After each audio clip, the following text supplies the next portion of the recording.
Esperamos 2 minutitos y arrancamos. Medio como el gallo Claudio. Dale, dale.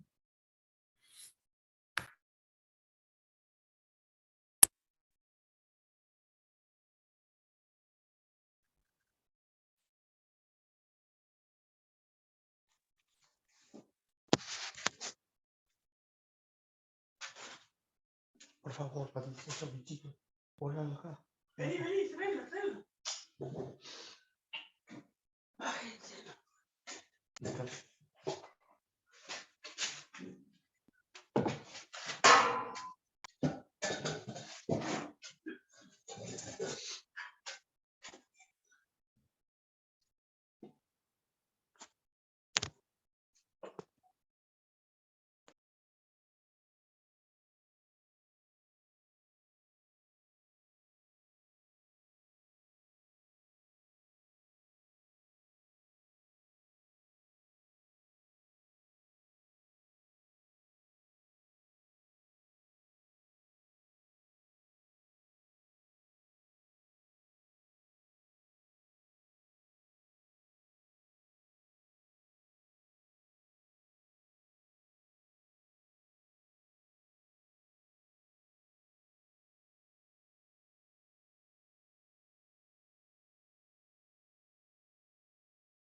¿Qué tal? Buenas tardes. ¿Cómo andan?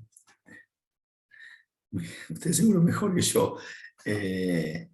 Bueno, hoy vamos a trabajar las profesor. dos últimas lecturas que tienen para esta primer parcial, que son justamente una de ellas, la de Marcela Ternavasio, que es vinculada a Rosas y al rosismo, y la otra, la de Hilda Sábato, que es una lectura no tan linda, pero que bueno, también la tienen que ver. Ustedes en la lectura de Rosas y el rosismo van a ver que hay todo un desarrollo de una parte del periodo, pero no abarcan todo lo que es el periodo rosista. Y ahí, bueno, las chicas lo han trabajado ya antes y tienen que hacer mucho hincapié en cómo se constituye todo ese sistema de gobierno, identificando además en el periodo cosas que seguramente Alfonsina les marcó y que en las clases pasadas lo hemos visto con relación a el tema de diferenciar facultades extraordinarias con lo que es suma del poder público, poder visualizar cómo se construye y cómo se va legitimando ese sistema de poder, que es lo que Ternavasio propone y me parece que lo marca muy interesantemente. Y ahí visualizar que van a tener toda una serie de conceptos por ahí que se trabajan de otra manera. Nosotros veníamos hablando de federales unitarios, de todo lo que significaba el federalismo y acá nos vamos a encontrar con que la calificación de federales y unitarios, entendida como forma de gobierno para organizar el país, no es tan así, sino que hay una identificación política que hace la autora, que habla de que la organización ya entre federales y unitarios tiene más que ver con otras vinculaciones que en relación a cómo se va a organizar el país, algo que ya en la última lectura empezamos a ver. Así que, para no hacer más desastre con mi garganta, le pido a las chicas que arranquen y vamos viendo. Antes que nada, dudas que tengan con relación a los temas de las lecturas anteriores, recordarles que el jueves que viene hacemos la maratón previa al examen y que veremos el último taller por ahí de hacer un repasito de todas las lecturas y hago la consulta. ¿Lo harían presencial el taller? Si lo podemos hacer, contesten o Sí, contesten por chat y lo vemos y por sí. ahí lo vamos a hacer. Bueno, arranquen así. Y Oscar Miel. Bueno, sí. Arrancamos. Esto no es signo de edad, ojo, porque si no van a decir que es signo de edad. ¿eh? No, te juro, hablas y me duele a mí, o sea, porque está tan mal Pero esa voz. lo peor es que no me duele. No me Ay, duele. no, no. Me quedé así sin voz. Antes no me pasaba, pero ahora me está pasando. Se me han Bueno, bajado las defensas. Arranquemos. Prendan las bueno, cámaras, por favor. vamos a arrancar con esta lectura de Rosas y el Rosismo. Primero quería preguntar si la habían podido leer, si llegaron. No es con un dedito acusador, pero solo para tener una idea de cuánto hablamos nosotros, cuánto preguntamos. Quédense tranquilos. Sí, sí, algo sí. Bruno, sí. El resto, si quieren me pueden contestar al chat si llegaron. Sí, yo también leí un poco. Bien, buenísimo. Bueno, entonces vamos a arrancar del principio, ¿sí? Como siempre venimos diciendo, ¿sí? Este tipo de lectura que estamos teniendo, bien, perfecto, acá Lucas dice que sí. Tiene siempre este recurso que nosotros recomendamos usar, que está vinculado a este párrafo de resumen, ¿sí? Que hace la autora y donde ya ella misma nos dice cuáles son los temas en los cuales va a hacer énfasis y eso les va a guiar a ustedes, ¿sí? En el abordaje de la lectura. Y por otra parte, esta lectura particular se divide en ciertos subtítulos, ¿bien? Que cada uno de ellos habla de una característica específica de este periodo y del gobierno de Rosas, y que entonces, ¿sí? Eso les va a ayudar a ustedes seguir los subtítulos, a entender la lectura y también a entender el periodo, ¿bien? Bueno, vamos con el primer subtítulo que habla de la suma del poder público. Y acá es importante posicionarnos, ¿sí? Ya estamos hablando del segundo periodo de Rosas como gobernador de la provincia de Buenos Aires. Ahora, esta característica, o sea, esta segunda designación de Rosas como gobernador tiene unas ciertas características especiales. ¿Alguno me puede, los que leyeron la lectura, decir qué era lo especial que tenía esta designación de Rosas como gobernador?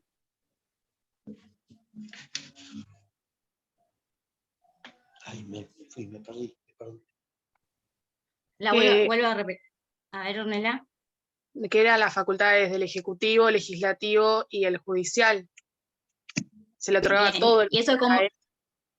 claro, ¿cómo se denomina a esa cuestión que vos estás explicando? ¿Qué se le otorga a Rosas? Suma Facultades del extraordinarias. La Poder. suma del poder público. Y No, el acá, poder público. bien, atención con eso que decía el profe de no confundir estas cuestiones. Como bien dijo Ornella, ¿sí? Tenemos que la suma del poder público implicaba, bien, que sobre la persona de Rosas recaía tanto las funciones del poder judicial, del poder legislativo y del poder ejecutivo. Ahora, en la misma lectura se nos explica que estas grandes facultades que se le otorgaban a Rosas, o sea, este gran poder, tenía dos limitaciones. ¿Las llegaron a identificar? No, no, ay.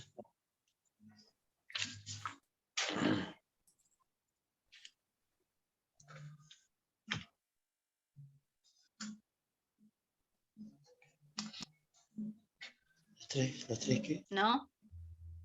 No. Bueno, no pasa nada, sigo yo.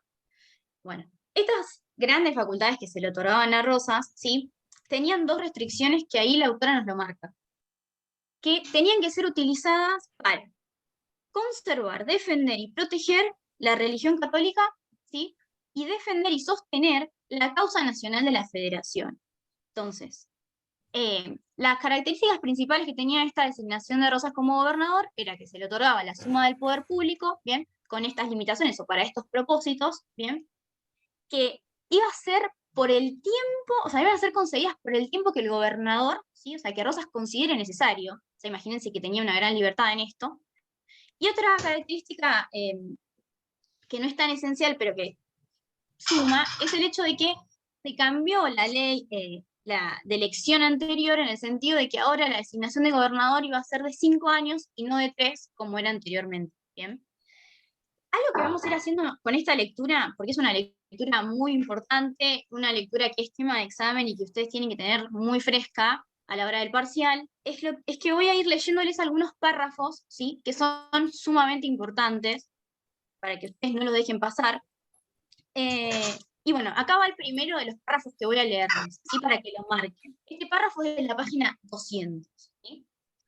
Bueno, tenemos entonces cómo fue la designación de Rosas, y acá la autora en este párrafo nos dice: este esquema planteaba desde su inicio una compleja relación entre Rosas y el llamado régimen rosista. ¿En qué consistió dicho régimen para que su calificación derivara de un nombre propio? ¿Qué rasgos distinguieron al rosismo de 1829 de 1835? A lo largo de los siglos XIX y XX, la historiografía dio diversas respuestas a esta pregunta.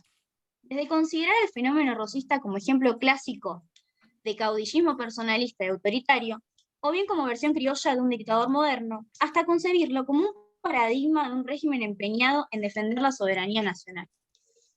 Bueno, este párrafo, si tienen la lectura ahí, márquenlo porque es sumamente importante. O sea, es importante porque la figura de Rosas es una figura bastante controversial en nuestra historia, que a lo largo a lo largo de los años se ha, digamos, analizado desde distintos enfoques.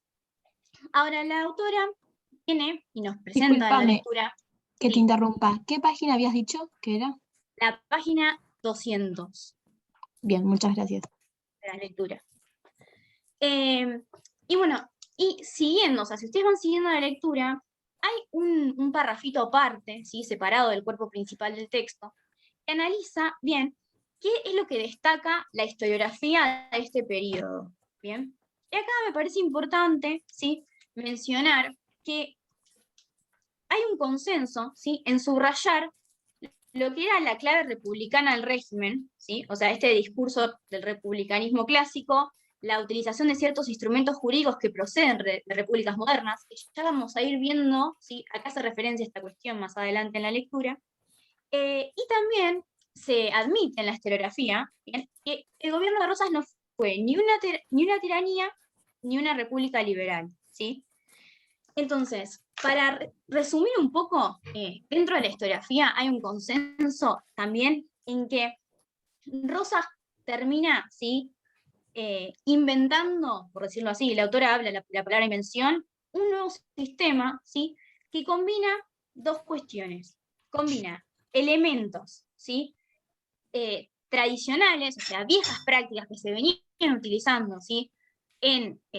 O sea, veían viendo en el gobierno de esa época, ¿sí? Pero con con novedades. ¿Y cuáles son esas novedades? Las novedades van a ser ciertos dispositivos de control, ¿sí? Que vamos a ir analizando ahora en el correr de la lectura.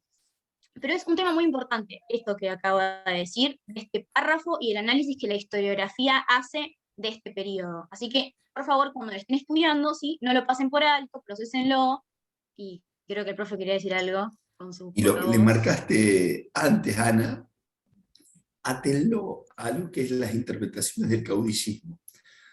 Porque cuando se hacen las interpretaciones del caudillismo, tienen que ver, básicamente hay una fuerte controversia con el tema de lo que es Rosas.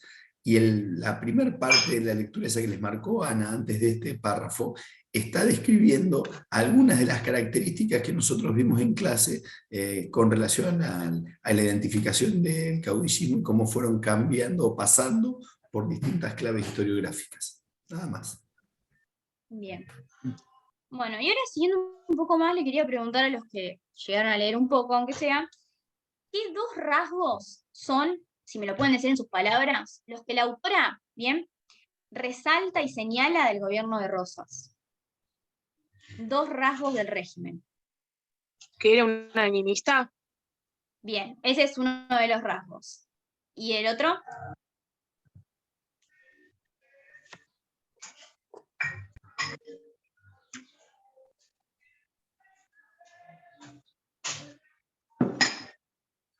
Bueno, a ver ahí. Bueno, Puede ser que y diga, justo te muteaste cuando estaba diciendo la palabra. sí, puede No te ser que escuché. había una cuestión del terror. Bueno, sí, eso lo vamos a ver más adelante, pero lo puntual, o sea, que son dos palabras importantes, que también la autora caracteriza así al gobierno de Rosas, ahí vi que me estaban hablando también en el chat, son dos conceptos claves que, si pueden, anótenlos, que es el unanimismo, como decía la compañera, por un lado, ¿bien? Y por otro lado, que era un gobierno plebiscitario.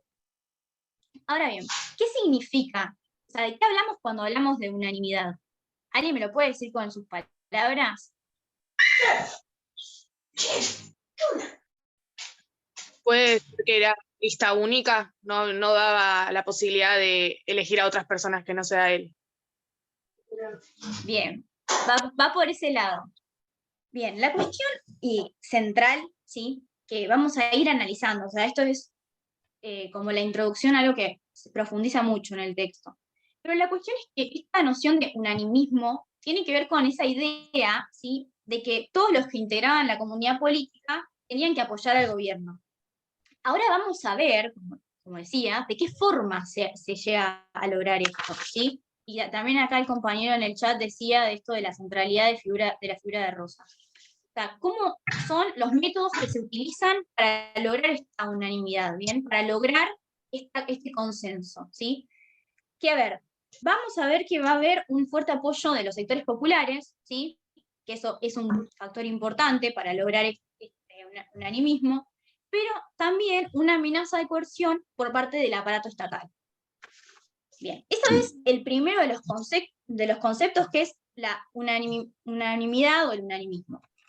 El segundo, que habla la autora, que habla de la dimensión plebiscitaria, tiene que ver que había un incentivo por parte del gobierno, ¿sí? Para movilizar a la población en apoyo del líder, ¿sí?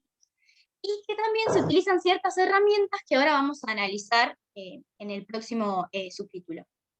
Pero bueno, más allá de estas cuestiones, o sea, este es un periodo que va a estar marcado, ¿bien?, por una inestabilidad, por conflictos bélicos y también por disputas políticas. Ahora, va a haber, y nos dice la doctora, va a haber un fraccionamiento, pero que ese fraccionamiento se va a intentar anular, ¿sí? O sea, se va a intentar anular todo tipo de oposición. ¿Y cómo se logró esto? Vamos a analizarlo ahora seguidamente. Bien. Otra cosa importante para la autora de cómo ella encara este periodo es que hace una división del régimen, ¿sí?, en dos etapas. Ella señala, la primera de las etapas, ¿bien?, entre 1835 hasta 1839, ¿sí?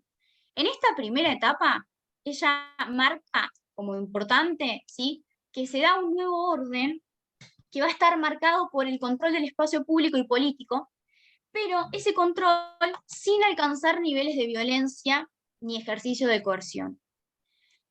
Entonces, primera etapa que ella señala, 1835 hasta 1839.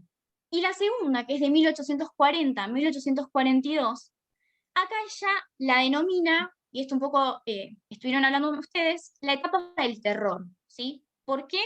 Porque había una, digamos, una etapa de violencia y de coerción, ¿sí?, que se dio a aquellos opositores, o sea, a la respuesta de los opositores a esa primera etapa del gobierno, ¿sí? Entonces, la segunda etapa va a ser en la cual se empiezan a consolidar estos mecanismos que vamos a analizar después de violencia y de coerción. Bueno, ese fue el primero, el subtítulo de la lectura, o sea, lo más importante. Hagan hincapié en esto de buscar el párrafo que les leí, ¿sí? Y estas cosas centrales que fuimos viendo. Ahora, el segundo de los subtítulos se llama la visibilidad del consenso. Y acá lo primero que yo les quiero preguntar, ¿sí?, es si ustedes saben qué significa la palabra o el concepto plebiscito. Plebiscito, en principio, proviene desde la plebe, cuando en aquel momento los plebeyos discutían con los nobles y al final, después de unos problemas, resolvieron darle la participación a los plebeyos en algunas partes del gobierno. Y a partir de ahí surge el aporte de los plebeyos, de modo tal que a eso le llaman, o surge la palabra plebiscito. Me encantó la introducción de Bruno histórica. Perfecto. Entonces, bien, teniendo esa Entendió la introducción. lectura de Medina, Bruno. Claro, ¿Cómo? Esa es la, estamos muy bien. esa es la centralidad del conflicto patricios y plebeyos, es importante. Esa explicación les va a servir a todos. Y ahora tenés que decir qué es lo que se entiende por plebiscito Claro. en la época de En Rosas. esa época. Ahora, Pero bueno, plebiscito Roma lo tenés aprobado, claro. Gracias. Plebiscito ahora significa, digamos, uno tiene una idea y el pueblo tiene que votar por sí o por no, aprobando o desaprobando esa idea. Bien, bueno, va bien. No, está bien el concepto central. O sea, es por ahí, tal vez como que diciéndolo de una forma más correcta, como que podemos decir que es un procedimiento, ¿sí? Mediante el cual se somete, como vos decís, a votación popular, ¿sí? Ya sea una ley o un asunto que es de gran importancia para el Estado. O sea, esa sería como la definición correcta de plebiscito, pero que está muy correcto todo lo que vos dijiste, Bruno. Ahora, en la lectura se hace un análisis especial de esta cuestión, ¿sí? Porque Rosas lo utiliza en este periodo. ¿Para qué lo hace? O sea, ¿para qué Rosas utiliza este mecanismo o este procedimiento?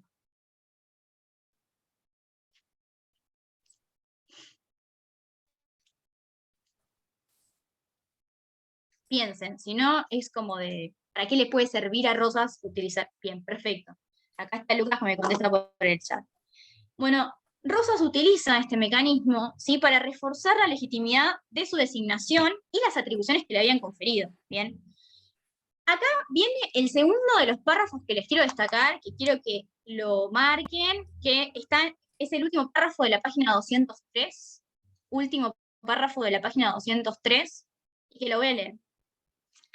Se abría entonces una nueva modalidad para expresar el consenso, la posibilidad de disentir públicamente o incluso de manera velada con el gobierno pasó a ser asunto riesgoso.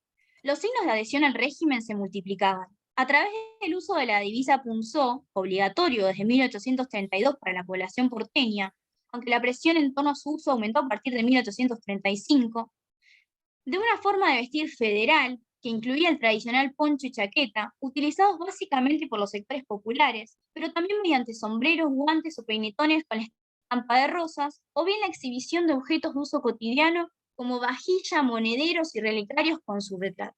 Bueno, y acá lo importante, ¿sí?, de este subtítulo de la lectura es empezar a entender cómo Rosas, ¿sí?, se esforzaba, ¿bien?, en, digamos, reforzar su legitimidad, ¿bien?, y lograr un consenso, ¿sí? Es decir, lograr, ¿bien?, un apoyo total a su figura.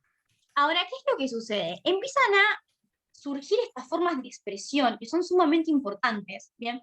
Por esto que la misma autora nos dice en este párrafo, de que si uno no llevaba algún signo de adhesión al régimen, ¿sí?, eso lo ponía en una posición riesgosa, ¿sí? Una posición riesgosa que podría llegar a tener consecuencias, esto lo vamos a ver un poco más adelante, qué consecuencias tenía no llevar la divisa punzó, no estar vestido como se establecía, no tener esta vajilla o monederos de rosas. Entonces, acá ya surge en este párrafo algo que es muy importante y que tiene que ver con esto, ¿sí? Con esta, o sea, con el peligro que representaba, ¿sí?, no mostrarse como alguien, ¿sí?, que se adhería al régimen.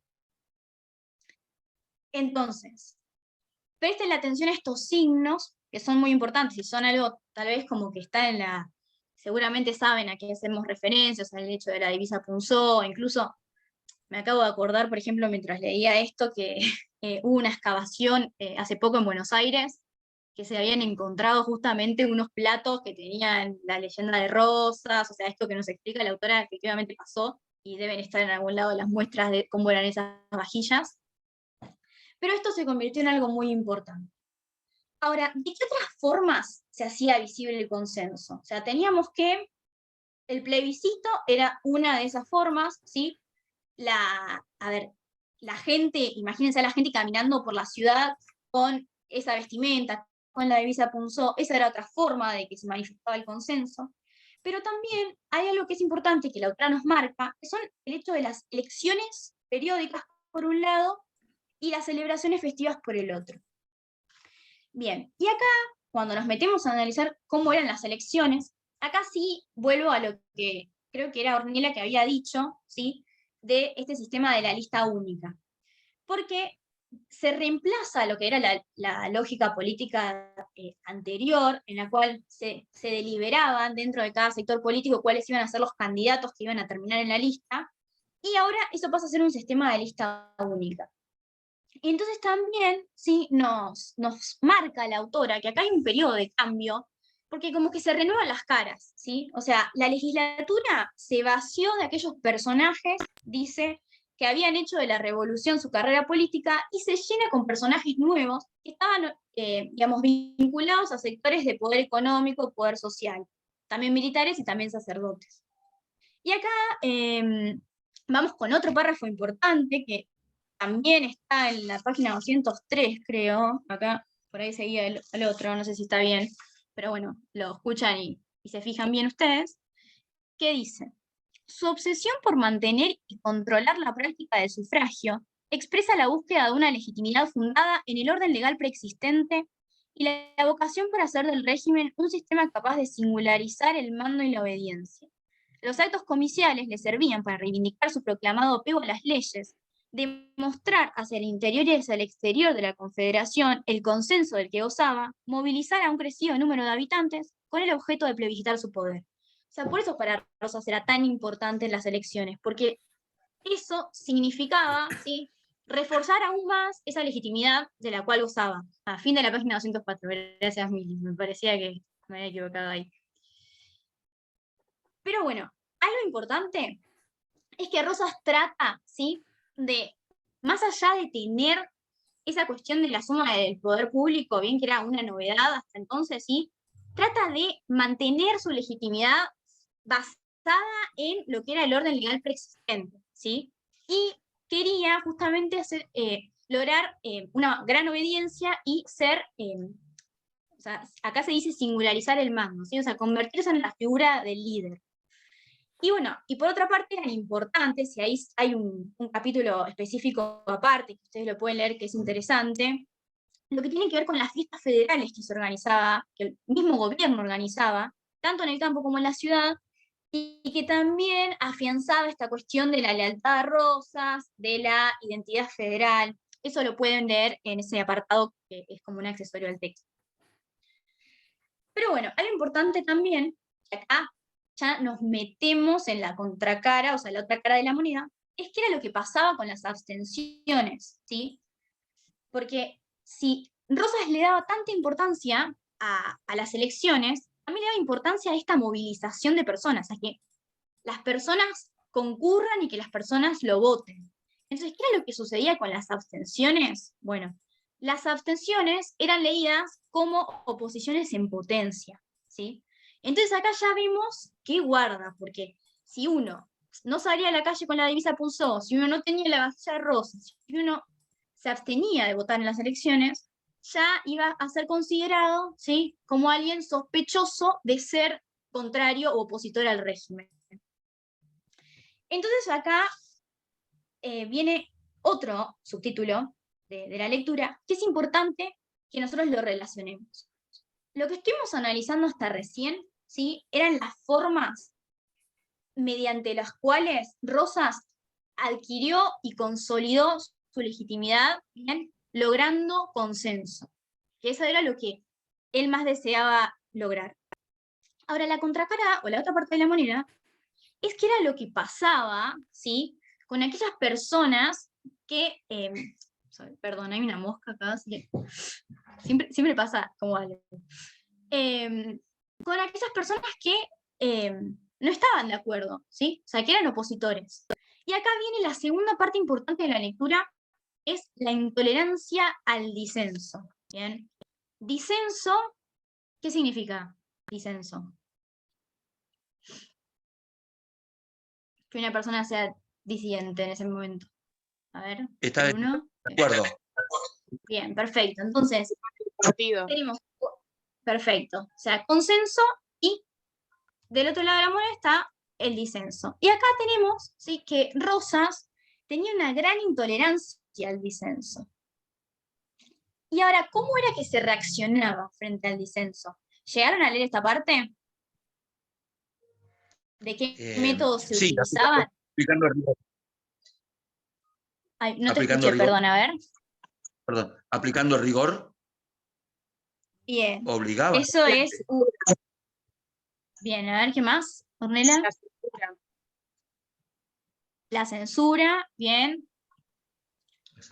¿Algo más se encontraron? Sube el volumen porque estoy escuchando. Bueno, vamos a hacer como una enumeración, ¿sí?, que es lo que aparece en el texto, de cuáles fueron los mecanismos de control, ¿sí? Bien, primero, siguiendo con lo que decía Bruno, ¿sí?, había una gran amenaza a aquellos opositores, a los disidentes, ¿sí?, que y se apelaba a ciertos organismos de control como la depuración de la administración pública y un mecanismo de coerción sofisticado, que vamos a analizarlo seguidamente, o sea, primero me voy a detener en otra cosa. Y también tenemos lo que decía Ornella, ¿sí?, de la censura, o sea, hubo una gran censura a las manifestaciones escritas y a la prensa, y poco a poco se fue cercenando, ¿sí?, la libertad de expresión. Entonces ahí la autora, hay una parte de la lectura donde ella nos explica, ¿sí?, cómo había una propaganda oficial en la prensa, había ciertos periódicos, digamos, muy importantes, que eran fieles a Rosas y que ahí era donde Rosas volcaba su propaganda oficial. Ahora, cuando había alguna disidencia en forma escrita, eso era censurado. Y también tenemos las cuestiones de las organizaciones y las asociaciones de la sociedad civil, que fueron sometidas también a un control a través de lo que se denomina, digamos, la necesidad de autorización previa para realizar cualquier tipo de evento. Entonces, si había una asociación que quería realizar un evento, primero tenían que obtener la autorización del gobierno. Y así como también, o sea, este miedo que se fue generando claramente a lo que iba a ser la reacción frente a los opositores, también trajo consecuencias en la juventud, que en esa época la juventud estudiantil estilaba juntarse en cafés, hablar de política, hablar de lo que estaba sucediendo en esa época, y que poco a poco, en la época de Rosas, fueron dejando de tener estas prácticas por el miedo a tener algún tipo de represalia. Ahora, cuando hablamos de las asociaciones, de la sociedad civil, hay un apartado en el cual se menciona que hubo una sociedad, digamos, o una asociación que quedó exenta de estas cuestiones, que eran las sociedades africanas. Porque ahí el texto hace un análisis breve de la situación, pero básicamente Rosas con las sociedades africanas, ¿sí?, mantuvo una especie de alianza en el sentido de otorgarles protección, ¿sí?, a cambio de lealtad, a cambio de fidelidad. Y ahora ya yendo más al punto de o sea, cómo funcionaba el aparato coercitivo propiamente, o sea, cómo era la reacción que tenía, ¿sí?, el Estado, vemos que estaba conformado primero por una maquinaria legal, ¿sí?, que estaba compuesta por la policía, ¿sí?, y por los jueces de paz, pero por otro lado también teníamos, ¿sí?, un grupo parapolicial que operaba de forma ilegal, que era la Mazorca, ¿bien? Entonces, tanto maquinaria legal como maquinaria ilegal a través de este grupo parapolicial, al que también se completaban con las milicias de las ciudades, ¿sí? Y también el ejército, que estaba al servicio de esta causa federal. Entonces vemos cómo el aparato represor, el aparato coercitivo, era muy fuerte, ¿sí? Porque tenía estas dos vertientes, por decirlo así, tanto la policía con toda la fuerza del Estado, los jueces, pero por otro lado esta organización por fuera de la ley, ¿sí? Bueno, ¿se entendió esta cuestión, la importancia de este periodo que está en esta cuestión de analizar por un lado el consenso y por otro lado la intolerancia al censo? Porque esto es de lo más importante de la lectura. ¿Quedó claro? Sí. Bien, perfecto. Bueno, y ahora vamos a los dos últimos títulos, ¿sí? Que tienen que ver con analizar un poco, el subtítulo se llama la Santa Federación. Y acá vamos a analizar un poco de los temas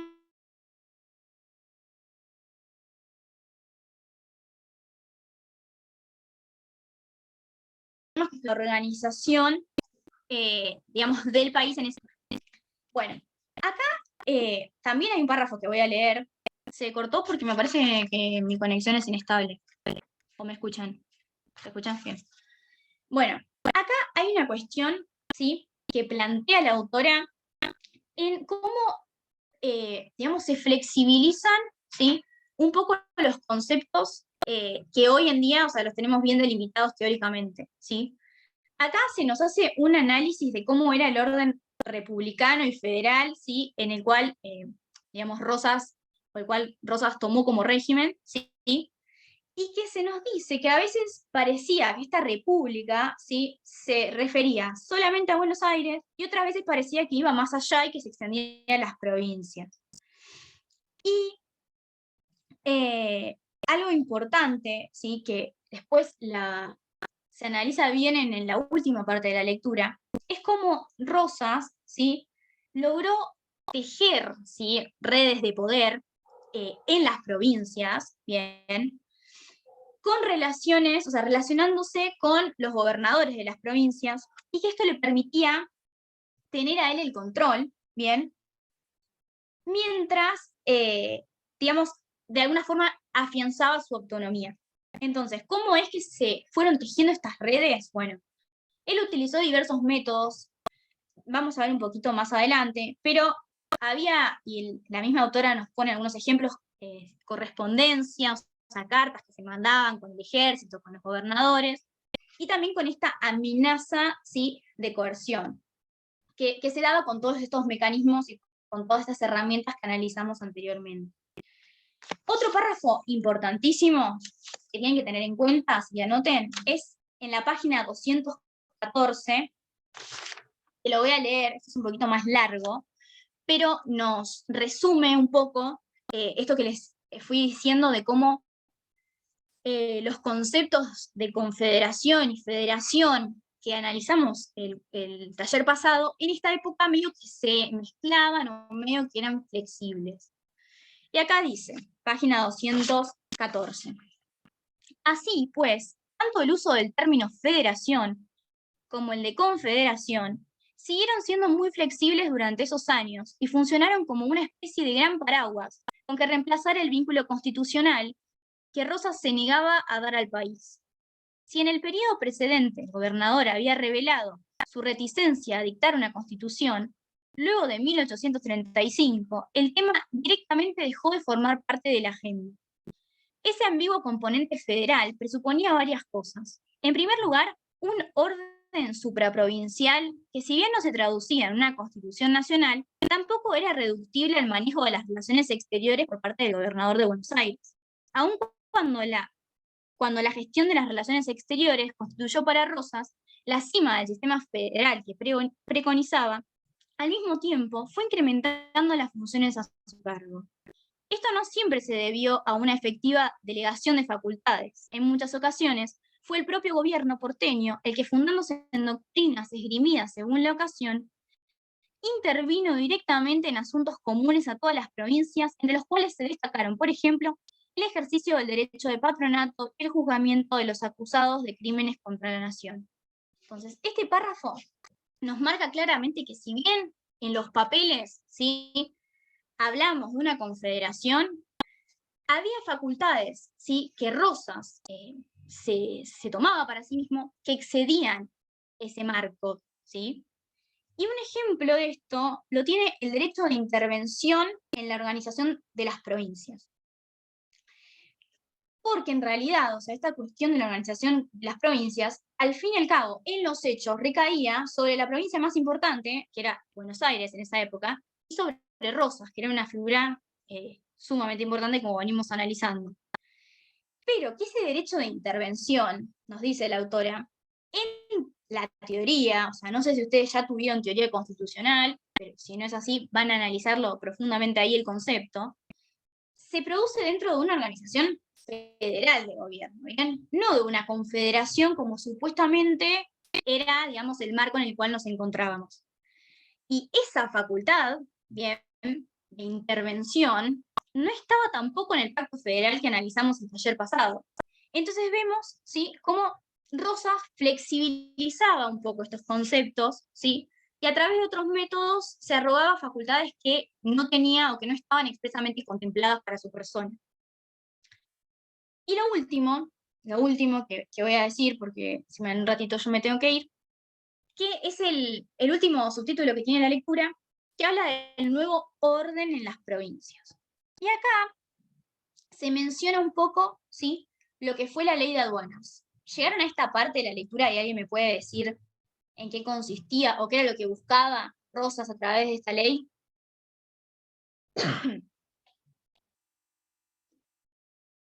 ¿La ley de aduana? Claro, a través de la ley de aduanas, ¿qué buscaba Rosas?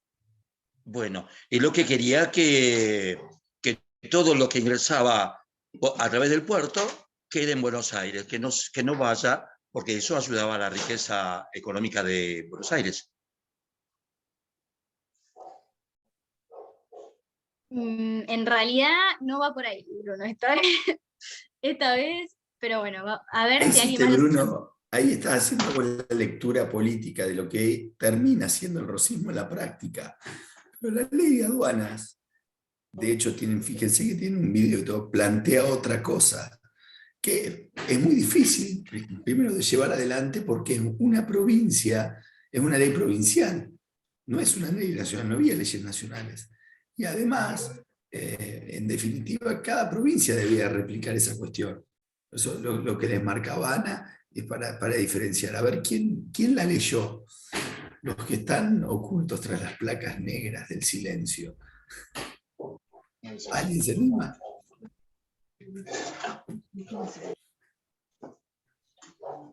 explicar en qué consistía la ley de aduanas. Nada de exportación. No. Importación. Bueno. Bueno, explico yo un poco lo que significa. Sí, sí. A ver.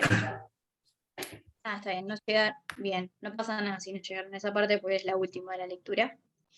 A ver, lo que sucede es que durante ese periodo, y bueno, y siempre en esto que estamos viendo, o sea, en este periodo que estamos viendo, el taller pasado, vemos cómo en materia de aduana, ¿sí?, Buenos Aires se quedaba con la mejor parte, ¿bien? Y las provincias tenían profundos problemas económicos, ¿sí?, en relación a que no tenían un equilibrio en las balanzas de pago, ¿bien?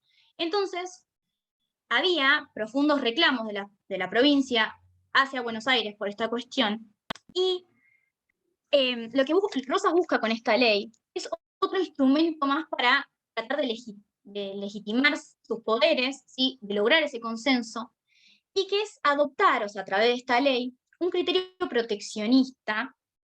¿En qué sentido? Que se iban a aplicar, ¿bien?, aranceles a productos de importación, o sea, aquellos productos que venían del extranjero iban a tener un costo extra que pagar, ¿bien?, si podían llegar a competir, ¿bien?, con producciones locales de algunas regiones. Entonces, si, no sé, voy a dar un ejemplo, pero si, por ejemplo, no sé, teníamos que Santa Fe tenía trigo, ¿bien?, y de Brasil quería entrar trigo, a ese trigo que venía de Brasil se ponía un arancel para que no compita con la producción local, ¿sí? Entonces, esto tenía como objetivo mejorar un poco las cuentas, ¿sí?, de las provincias. Pero en realidad, más allá de lo económico, que nunca es un tema que a nosotros nos gusta estudiar, lo importante es el para qué, ¿sí? O sea, ¿para qué utilizó este mecanismo? Y de vuelta volvemos a lo mismo, o sea, para tratar de mantener un equilibrio de poder, ¿sí? Y mantener, o sea, diciéndolo en criollo, a las provincias un poco más contentas, ¿bien? Y que las provincias no cuestionen su poder. Y después, lo último, que esto después lo pueden leer ustedes porque es bastante interesante, o sea, leer la carta que tiene con Heredia, me parece, en el texto, que es ver cómo Rosas buscó también extender su poder a las provincias, ejerciendo ciertas presiones, ¿bien? Y llegando a colocar en cada provincia, digamos, gobernadores de su confianza. Entonces, las últimas 2 páginas de la lectura están buenas porque nos ponen un poco de manifiesto cómo fueron que se van dando estas relaciones de Rosas, ¿sí?, tejiendo redes de poder, como decíamos anteriormente, y que finalmente termina con él, digamos, poniendo en los cargos de gobernadores de provincia gente que era de su confianza, gente que era leal a él, ¿bien? Bueno, con esto terminamos la lectura. Yo, antes de terminar, quería solamente repasar estas cuestiones importantes. Que le presten atención, bien, para hacer un resumen, a esta designación que se da con esta suma del poder público, o sea, qué significa esto, ¿sí?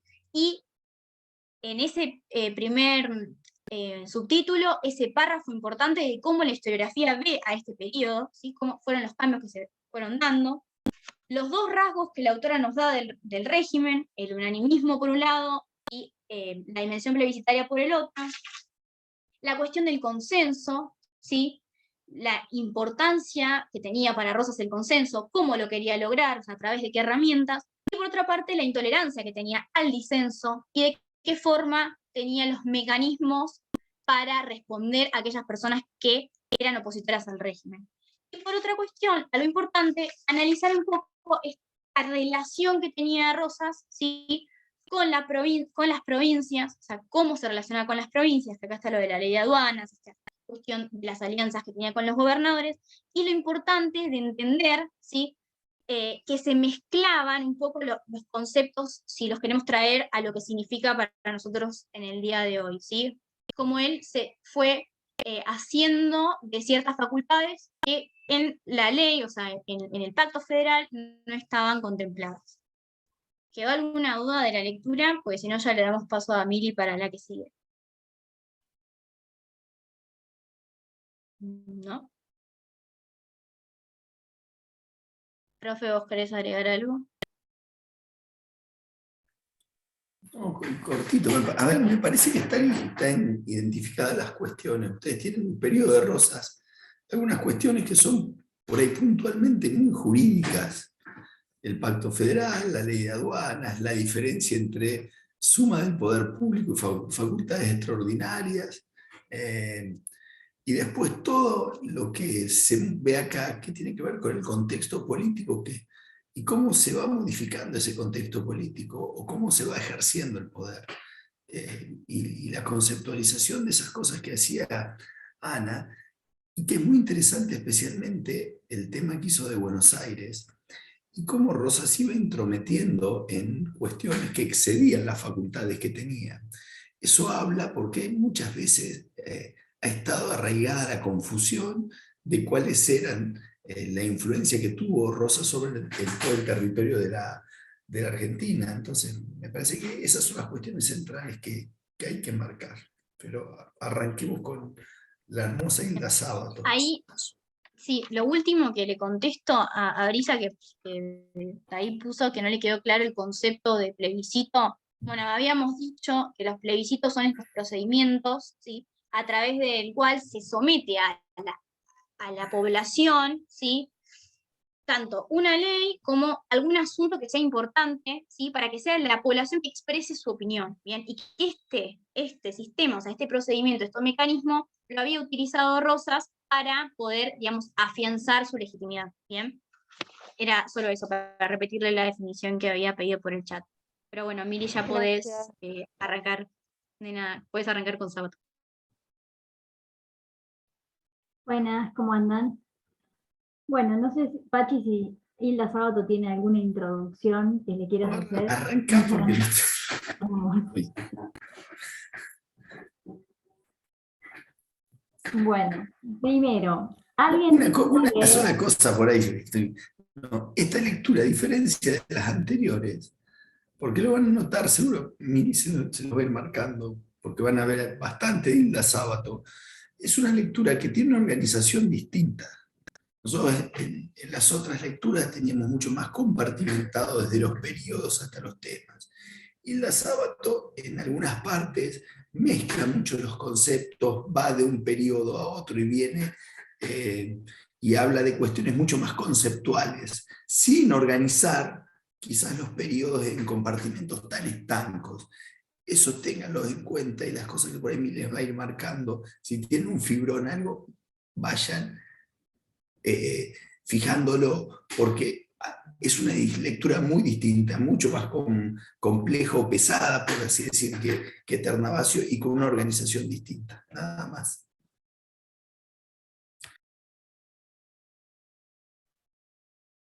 Bueno, primero, ¿alguien pudo leer la lectura? ¿O arrancamos de cero prácticamente? A ver.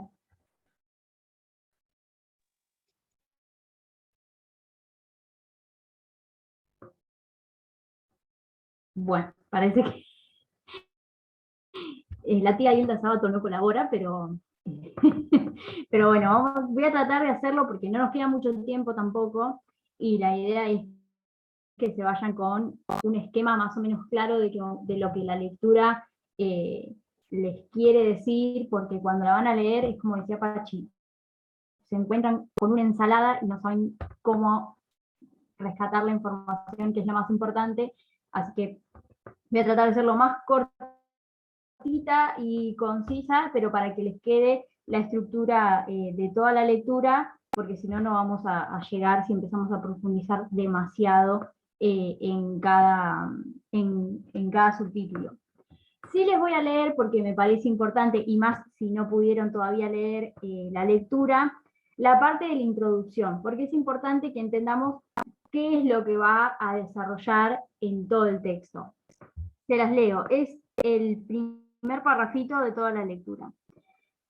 El texto, el primer subtítulo es constituir una república federal, ¿sí? Ahí ya les da una pauta. Y dice, en 1852, la derrota de las fuerzas de Juan Manuel de Rosas en Caseros, en manos de un ejército comandado por el gobernador de Entre Ríos, Justo José Urquiza, produjo un derrumbe del régimen vigente, desde la década de 1830, una confederación de provincias bajo la hegemonía porteña. Se inaugura entonces un conflictivo proceso de rearticulación política e institucional, que desembocó en lo inmediato en la reorganización de la Confederación Argentina bajo influjo de Urquiza y la secesión de Buenos Aires erigida en Estado autónomo del resto.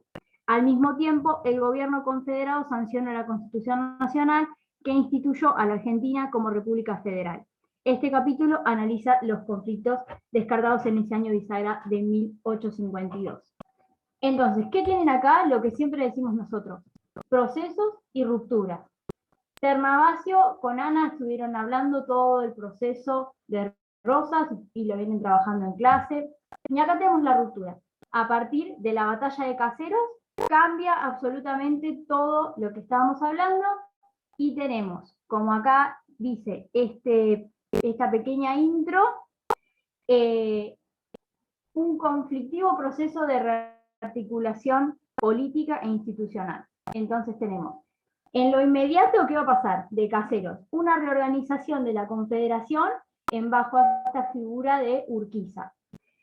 Después tenemos, obviamente, que lo vamos a ir explicando, la secesión de Buenos Aires, por qué sucede, las consecuencias, y por otro lado tenemos un proceso que desemboca en lo que es la Constitución Nacional.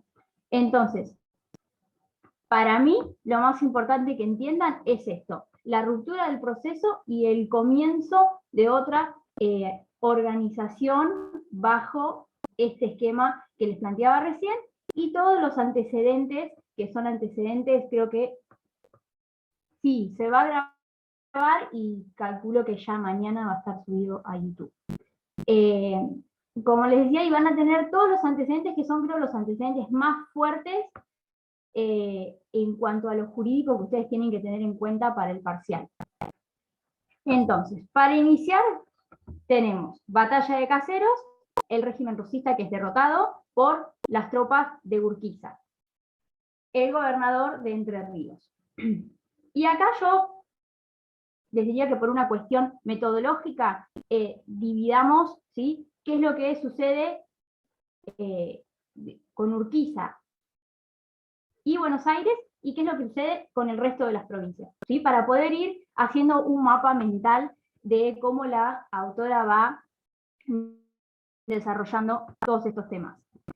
¿Qué es lo primero que hace Urquiza con respecto a Buenos Aires? Se instala en Palermo, ¿sí?,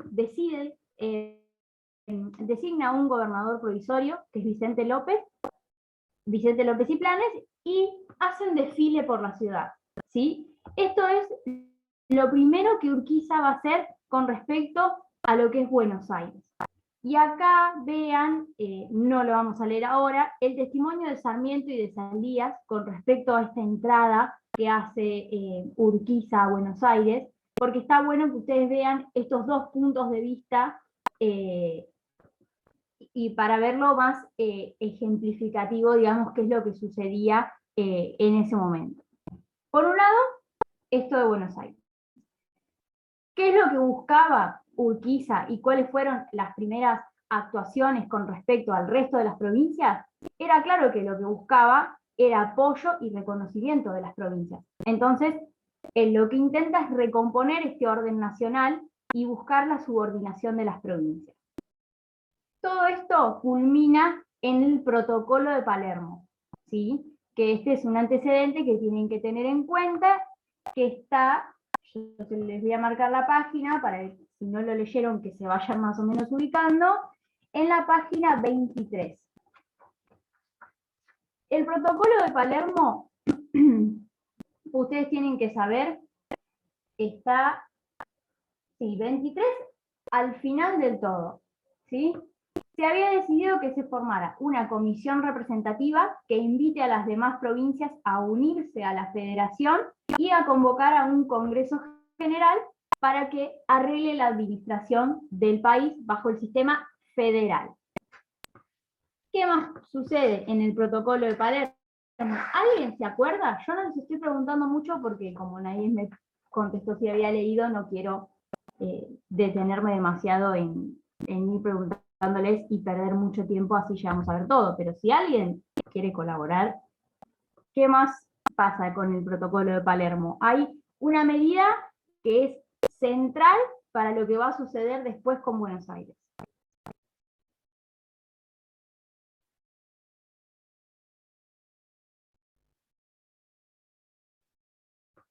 Yo se los digo. Se le otorga el manejo de las relaciones exteriores a Urquiza y la capacidad de retirar fondos de la aduana, ¿sí? ¿De qué aduana? Claramente la aduana más importante y la aduana más rica, que era la de Buenos Aires, ¿sí? Y se invita, obviamente, a los gobernadores del resto de las provincias a concurrir a una convención, ¿sí?, para reorganizar el país. Entonces, lo más importante que ustedes tienen que retener del Protocolo de Palermo es esto, que se le otorga el manejo de las relaciones exteriores, tal cual como había sucedido con Rosas, se le otorga a Urquiza, y se le otorga esta capacidad de retirar fondos de la aduana. ¿Por qué es tan importante esto? Ya lo vamos a ver, porque son prácticamente las dos causas que llevan a la secesión de Buenos Aires. ¿Qué dice la autora? Habla del escenario político que se aprecia, ¿no?, tras la caída de Rosas en Buenos Aires.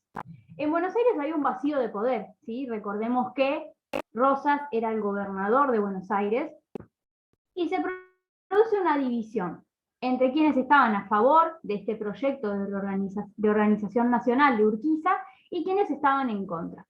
Además de esto comienzan a volver los exiliados, que si prestaron atención a lo que habló Ana, ella mencionó esto, comienzan a volver los exiliados, ¿sí? Mitre, Sarmiento, etc. Y es algo muy importante destacar que se recuperan las libertades de prensa en este periodo y hay una gran proliferación de periódicos y una participación mucho mayor de las discusiones políticas, ¿sí?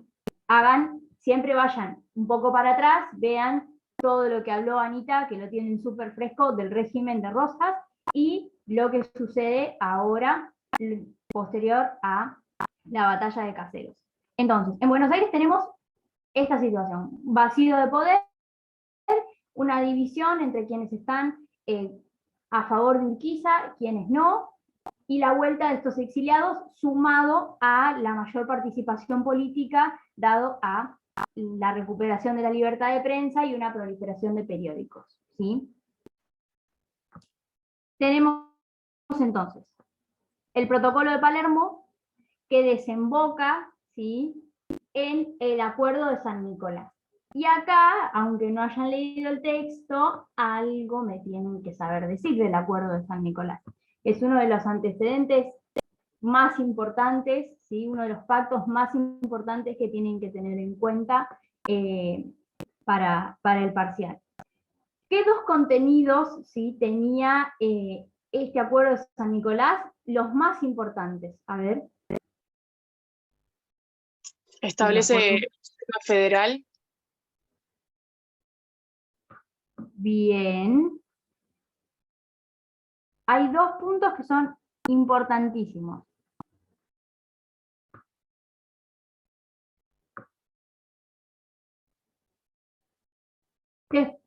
¿Para qué se firma el acuerdo de San Nicolás? Para convocar a un congreso constituyente. Bien. Ese es el principal motivo por el cual se convoca el acuerdo de San Nicolás. Entonces tenemos la convocatoria al Congreso Constituyente que se llevaría a cabo en Santa Fe y la designación de un gobierno provisional, ¿sí? Y acá la autora destaca que el acuerdo de San Nicolás es un acuerdo de entidades soberanas para darse una administración general y, como dijo Ornella, bajo el sistema federal. Vamos bien hasta ahí, porque voy bastante rápido como para que podamos abarcar toda la lectura. Cualquier cosa después en el próximo taller de repaso volvemos a profundizar, pero no quiero que quede nada sin revisar. ¿Vamos bien? Buenísimo. Hay dos cabezas que me hacen así que voy a intuir que vamos bien. Tenemos el acuerdo de San Nicolás. ¿Cuál fue la reacción de Buenos Aires ante este acuerdo? Tengan en cuenta también lo que hablamos del protocolo de Palermo. ¿Cuál fue la reacción de Buenos Aires?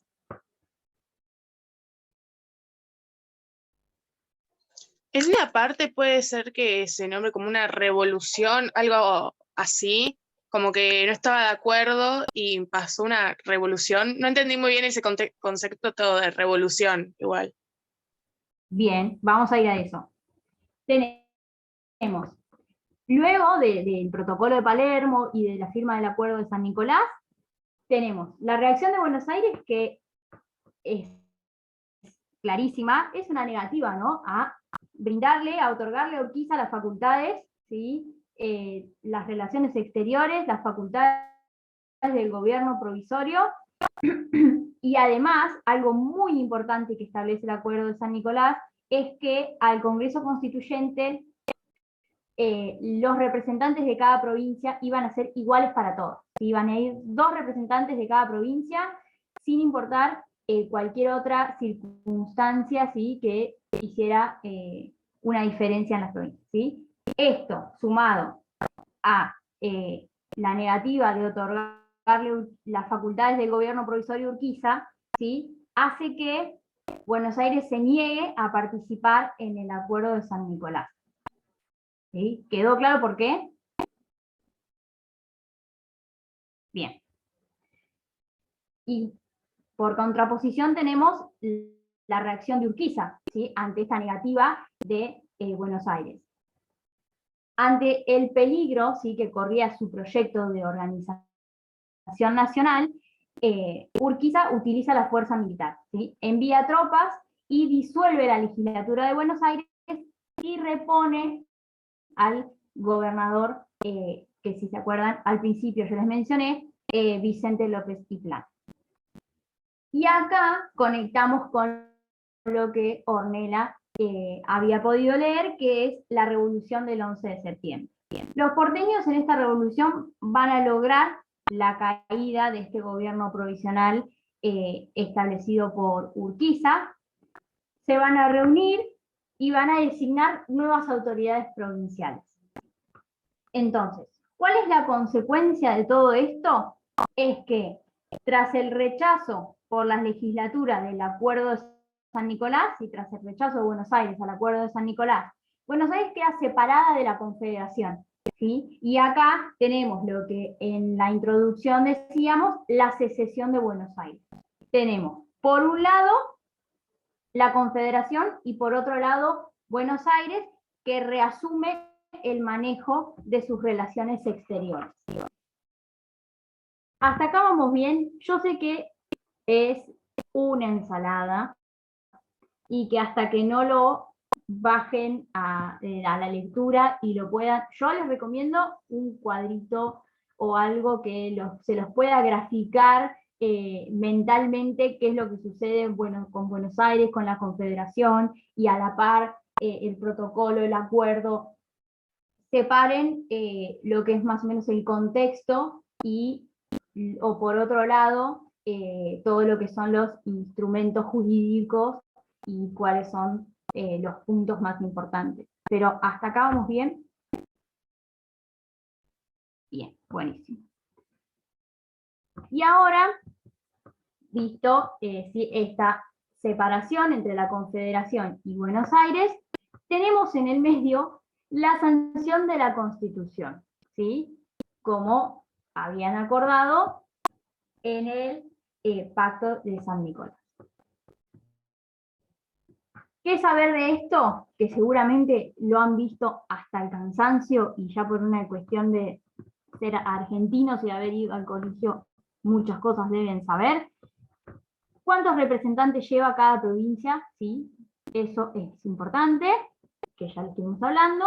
Todas las provincias van a llevar el mismo número de representantes, 2 representantes por provincia, y identificar cuáles son las discusiones, ¿sí?, que se tienen en torno a la sanción de la Constitución. ¿Cuáles fueron las más importantes? Y acá el texto les menciona 2. ¿Alguien sabe cuáles son? La capital y todo lo que fue lo religioso. Bien, perfecto. Tenemos la libertad de culto y la cuestión capital. Que eso obviamente el texto lo menciona y no hace un desarrollo mucho más extenso, pero es lo que siempre decimos. Vuelvan a las guías, vuelvan a las clases y complétenlo, porque con lo del texto no les va a alcanzar, pero sí sepan que son las 2 discusiones más acaloradas, por así decirlo, de la sanción de la Constitución. Tenemos la libertad de culto, obviamente muy discutida, ¿sí? Y la cuestión de la capital, que incluso la van a seguir viendo después de este parcial, creo que son 2 bolillas más, así que imagínense lo difícil que es esta cuestión y lo controvertida que tarda muchísimos años en resolverse. Además, tengan en cuenta que en la sanción de la Constitución tenemos a Buenos Aires fuera de la Confederación, ¿sí? ¿Te hago Y una todo lo consulta? Sí. Yo vi uno de los videos que está en el programa ese de las partes, y hablaba también de lo que era la aduana, lo del Tesoro Nacional. ¿Eso es importante? ¿Marcarlo? Sí, es importante, es lo que yo les decía, que la autora acá, ella menciona lo que a su criterio son los 2 rasgos más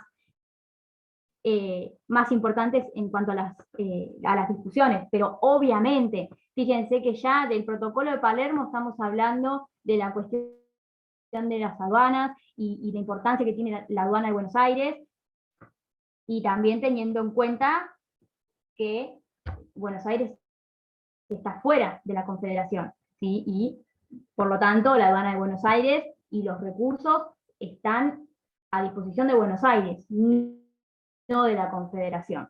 Que de eso vamos a hablar ahora en la segunda parte, de cuáles son las consecuencias, ¿sí?, que tiene que la aduana y sus recursos estén en Buenos Aires, cuáles son las consecuencias para la Confederación.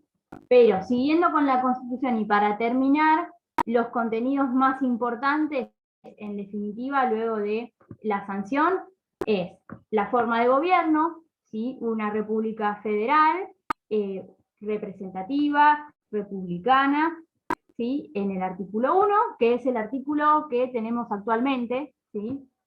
Tenemos la introducción de derechos y libertades civiles personales, ¿sí? La igualdad ante la ley, la libertad de cultos, ¿sí? Y por supuesto la estructura institucional, que es la división de poderes, ¿sí? Poder ejecutivo, legislativo y judicial, que ya lo saben por demás, me imagino, pero tengan en cuenta esos puntos, ¿sí? Y obviamente que con otras lecturas, que esta lectura hace más énfasis en todo lo que es el contexto y no tanto ella hace mucho énfasis en el proceso, en las rupturas, en la reorganización, y no tanto en lo que son los instrumentos jurídicos, que es lo que más nos importa a nosotros como abogados, y que es lo que les decía Anita, que van a ver en teoría constitucional, y van a seguir viendo, lo van a ver en internacional público, cuando estén a punto de recibirse incluso. Así que eso profundícenlo ustedes con el resto del material que tienen a disposición. Y en los últimos minutitos vamos a hablar de el segundo capítulo, que se denomina Dos Repúblicas, ¿sí? Y acá tenemos, y hacemos la conexión a todas las consecuencias que tiene esta secesión de Buenos Aires y la separación de la Confederación. Y vamos a pensar, vamos a tratar de pensar, porque todavía queda un ratito y es lo último más o menos que tengo para decirle, vamos a pensarlo entre todos y entre todas. ¿Cuáles fueron los 3 campos necesarios, ¿sí?, para reafirmar el poder del Estado Nacional con los que Urquiza se encontró dificultades, ¿sí? Que ustedes fíjense, imaginen el gobierno, ¿en qué 3 campos a Urquiza se le complicó, vamos a ponerlo en término criollo, para llevar a cabo esta reafirmación de su poder?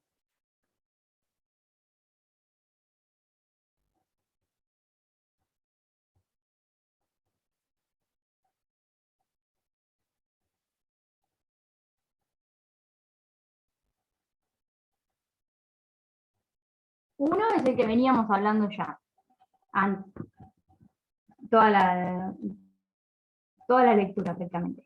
Uno es las relaciones exteriores, otro es las finanzas, y otro es la organización militar. ¿Qué pasa con las finanzas?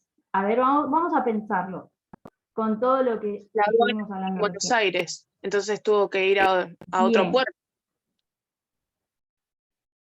La aduana de Buenos Aires era la aduana más importante del país. ¿Qué sucede? Se la lleva a Buenos Aires, ¿sí? No la mueve, pero se la lleva. Entonces, ¿qué sucede? Que la Confederación no encuentra financiamiento para todo el aparato estatal y para todo el funcionamiento del gobierno. Entonces acá,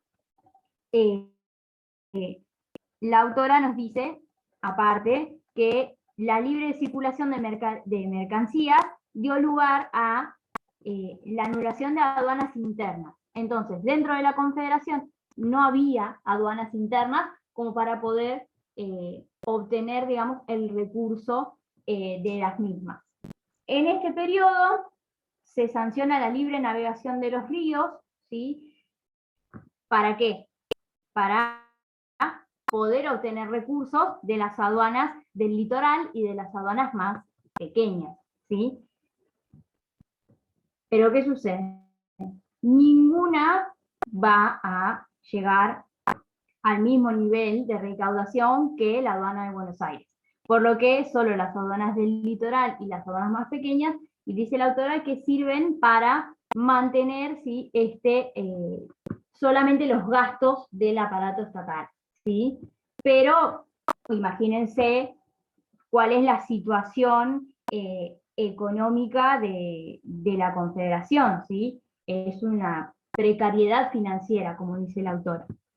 Por un lado, esta es una de las principales complicaciones que tiene Urquiza, porque somos todos argentinos y lo sabemos, lo económico, ¿sí?, transversaliza absolutamente todo, entonces se imaginarán que sin un recurso económico no se pueden llevar a cabo un montón de las políticas de Estado, o en este caso de la reafirmación de los poderes.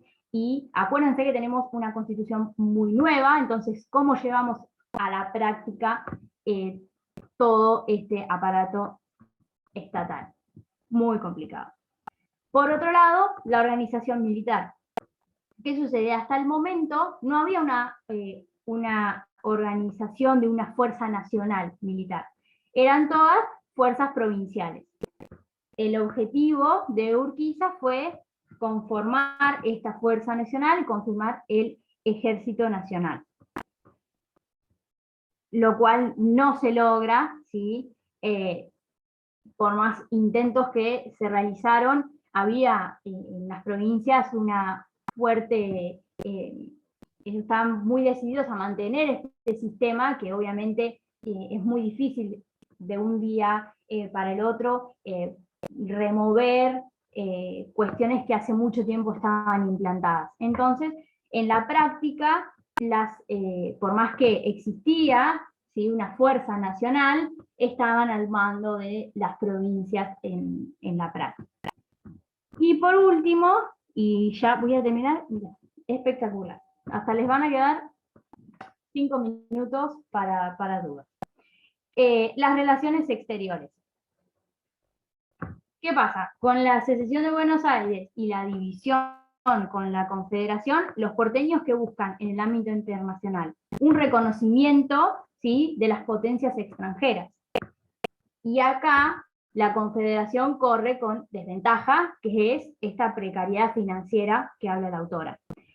Entonces, en todo este proceso van a tener esto, aunque, y a pesar de eso, como dice la autora, la Confederación luego logra este reconocimiento de las potencias extranjeras, ¿sí? Pero fíjense que es muy cuesta arriba, no es algo que le fue muy sencillo. Con esto tenemos el capítulo de las dos repúblicas listo prácticamente. Y lo único que quedaría es seguir hablando un poco de la reactivación de la vida política. Pero eso estuvimos hablando al principio, así que yo se los voy a dejar para que lo lean ustedes, porque tampoco es un apartado que tenga mucha complejidad, así que lo van a poder sacar muy fácil, porque lo central ya lo estuvimos hablando, así que me parece que con eso el resto van a ir al texto y van a decir, ok, así es. No sé si tienen alguna duda, si hay algo que no quedó muy claro, si no ya, no sé si Pachi querés agregar algo, pero si no ya terminamos. A ver, traten de preguntar o de ver esto por ahí, mucho lo vieron esta semana, lo tienen muy, muy justito, y bueno, ya la semana que viene va a ser toda una semana de repaso en las distintas comisiones, y el jueves vamos a hacer el repaso global.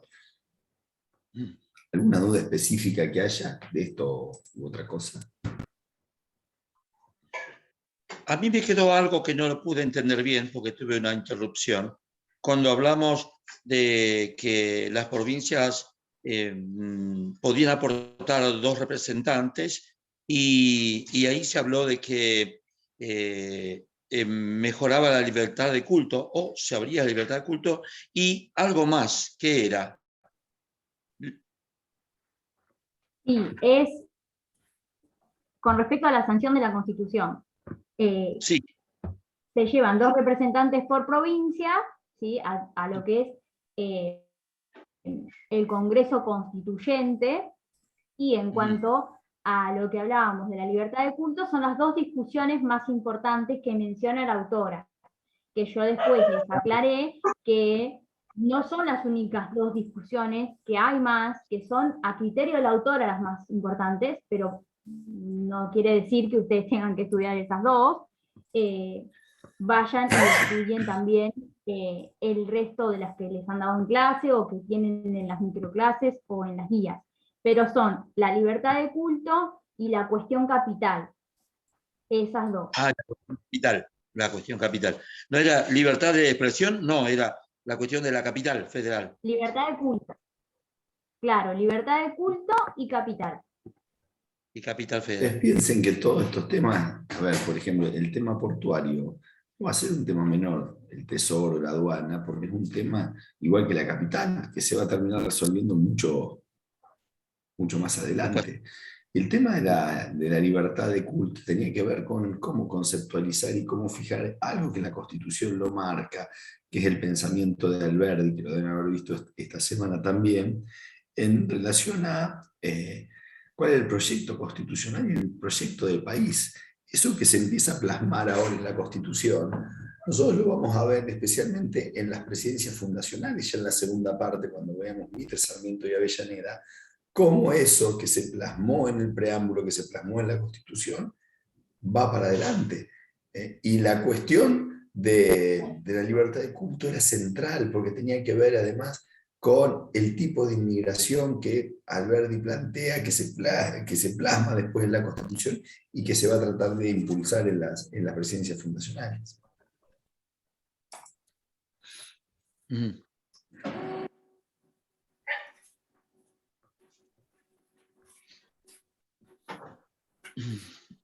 Bueno, gracias por la explicación. Gracias.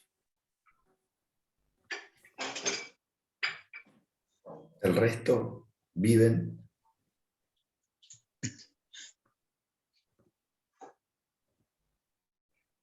No se olviden que después del jueves yo les miro la cara y tengo la posibilidad de decirles con el dedo.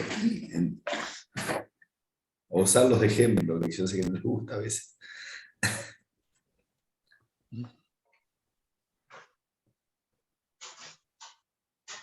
Bueno, estamos entonces. Una pregunta. Sí, dale, nena. ¿Es posible que tomen, ponele, ¿cómo decirlo? Como qué opina tipo, uno de los autores de alguna lectura obligatoria, tipo, como la opinión, no sé, ¿qué opina esto? Ternavasio de X o Sábato de... ¿Es muy importante eso? O... Por eso las lecturas obligatorias son centrales.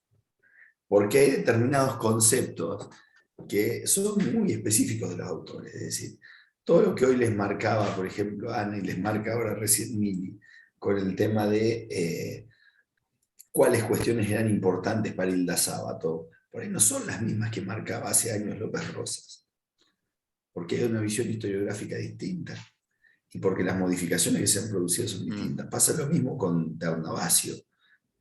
Ustedes, si van a la concepción del rosismo que existió durante muchos años, el planteo de Ternavasio es muy interesante porque juega con otras cuestiones que antes no se analizaban, y que quedamos en la cuestión de si era federal, no era federal y nada más. Entonces, por eso a veces hay cuestiones que son importantes. Y lo que han hecho las chicas y el resto de los ayudantes en todas las lecturas es ir remarcando esas cosas. O sea, si apareciera algo de eso en los parciales, ¿qué puede llegar a aparecer? Porque siempre hay apariciones de este tipo, que no son como las apariciones de los extraterrestres, se han estado viendo, y por eso nosotros marcamos la importancia del tema de las lecturas obligatorias, o por eso las clases hacemos hincapié en algunas cuestiones que tienen que ver con las lecturas obligatorias de eso, porque además tienen que ver con una modificación. Nosotros, les pongo un ejemplo, chicos, la Revolución de Mayo, antes se estudiaba, o todo el primer periodo de revolución, de una manera. Nosotros no hablábamos de la participación popular, no analizábamos la participación de las mujeres, no veíamos cómo ese proceso generó determinados cambios. Y Di Meglio nos mete en un mundo que es nuevo, más allá de la cuestión institucional. ¿Por qué es interesante esto? Porque si no nos explicaban algunas cuestiones. A ver, si no había habido presión popular en algunas situaciones, ¿por qué existieron las modificaciones o los cambios de gobierno que existieron? Entonces, todas las corrientes, las últimas corrientes historiográficas, las últimas investigaciones que nos plantean algo que nosotros, por ejemplo, nos criamos viendo de que el pueblo no participaba, nos plantean otra cosa muy distinta. Por eso a veces esas opiniones son importantes, porque terminan de darle esa vuelta de rosca que muchas de las modificaciones institucionales, jurídicas que han existido, no tenían. O sea, ¿por qué por qué el tema de la libertad de vientres y de esclavitud? ¿Qué pasaba en el medio? Porque pareciera que, bueno, y ahí tenemos todas cuestiones que tenían que ver con luchas, con sectores que formaron parte de esa cuestión, con la utilización de una forma de hacer política en los espacios públicos. Bueno, algo que se acerca, a ver, más a una realidad de lo que ocurre. Y que nos permite, en otro contexto, en otro tiempo, y con otros conceptos, visualizar algunas cosas de una manera más clara. Porque nosotros venimos en general con el chip de que un día cayeron, hicieron la Revolución de Mayo y todo cambió. Y por eso el tema de rupturizar de los procesos, de ver la participación de eso, porque los cambios jurídicos no se dan por la iluminación de alguien. Y que de hecho la mayor parte de esas modificaciones llegan mucho después que en la práctica empezamos a ver que la costumbre o algunas relaciones sociales que se dan ya se venían aplicando. Esto tiene que ver con ser universitario, chicos, romperse un poco la cabeza y salir de esas estructuras, ponerse en estructuras incómodas de análisis, porque es lo que van a tener que hacer permanentemente, además en el ejercicio profesional. Por más que nos estén odiando en este momento. Muchas gracias. Muchas gracias, profesor. Nos estamos Muchas viendo gracias. Entonces. Lleven factura y mate, por favor, el jueves. El jueves que viene. Gracias. Nos vemos. Chao. Nos vemos. Gracias.